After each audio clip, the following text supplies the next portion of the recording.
হ্যাঁ, আজ থেকে শুরু হয়েছে কুমিল্লা শিক্ষা বোর্ড সহ দেশের সবকটি শিক্ষা বোর্ডের অধীনে উচ্চ মাধ্যমিক অর্থাৎ এইচএসসি পরীক্ষা 2025।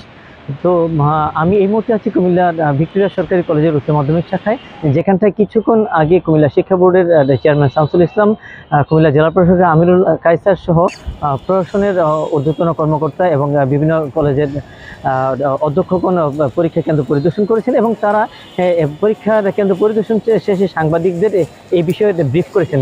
চলুন আমরা শুনে আসি যে তারা ব্রিফ করতে গিয়ে কি তথ্য জানিয়েছেন।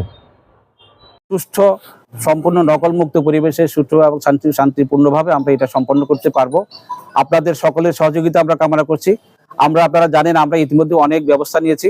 আমাদের শিক্ষা মন্ত্রণালয়ের মাধ্যমিক ও উচ্চশিক্ষা বিভাগ থেকে আমাদের উপদেষ্টা মহোদয় এবং আমাদের সিনিয়র সচিব মহোদয় যে নির্দেশনা দিয়েছেন, সেই নির্দেশনা মোতাবেক আমরা ইতিমধ্যে এইচএসসি পরীক্ষায় কুমিল্লা শিক্ষা বোর্ডে যে 168টি ভেন্যু কেন্দ্র ছিল সেটি বাতিল করেছি।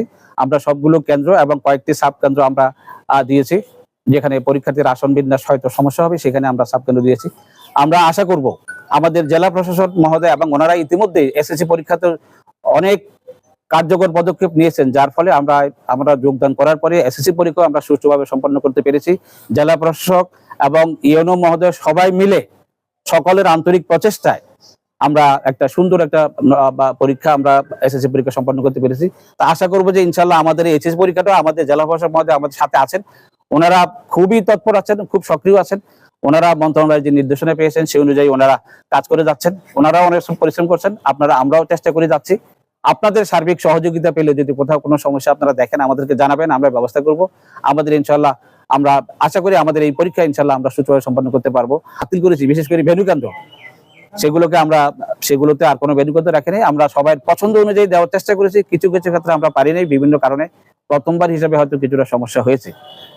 আমাদের চলমান থাকবে, তবে বড় ধরনের কোনো অনিয়ম হলে নিশ্চয়ই আমরা বিধি অনুযায়ী ব্যবস্থা নিব।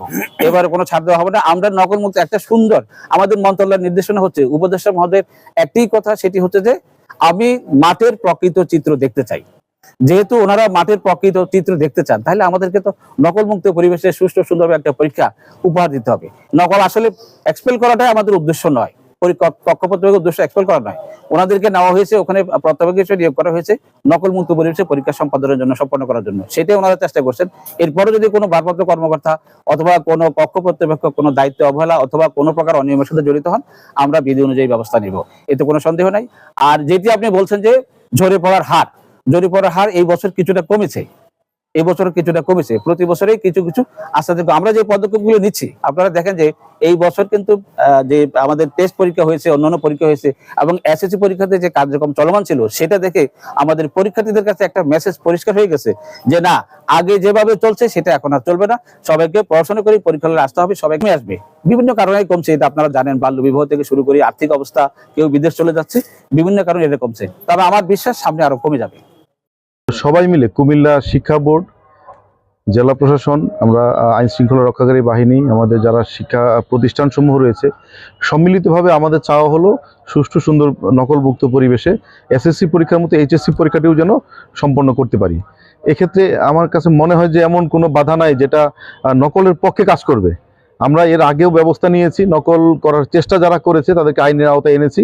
এবারও আমরা একই অবস্থানে আছি, আমরা কঠোর ব্যবস্থা নিব। আমাদের সারা দেশের মতো কুমিল্লা শহরেও, কুমিল্লা জেলাতেও করোনার প্রকোপ বৃদ্ধি পেয়েছে। আমরা যারা পরীক্ষার্থী আছে তাদেরকে নির্দেশনা দিয়েছি যেন মাস্ক পরিহিত অবস্থায় পরীক্ষায় অংশগ্রহণ করে। আমরা একজন পরীক্ষার্থী পেয়েছি যিনি করোনা পজিটিভ, তাকে আমরা বিশেষ ব্যবস্থায় আলাদা কক্ষে করোনার যে প্রোটোকল আছে সেটা মেনটেন করে পরীক্ষা নেওয়ার ব্যবস্থা করেছি।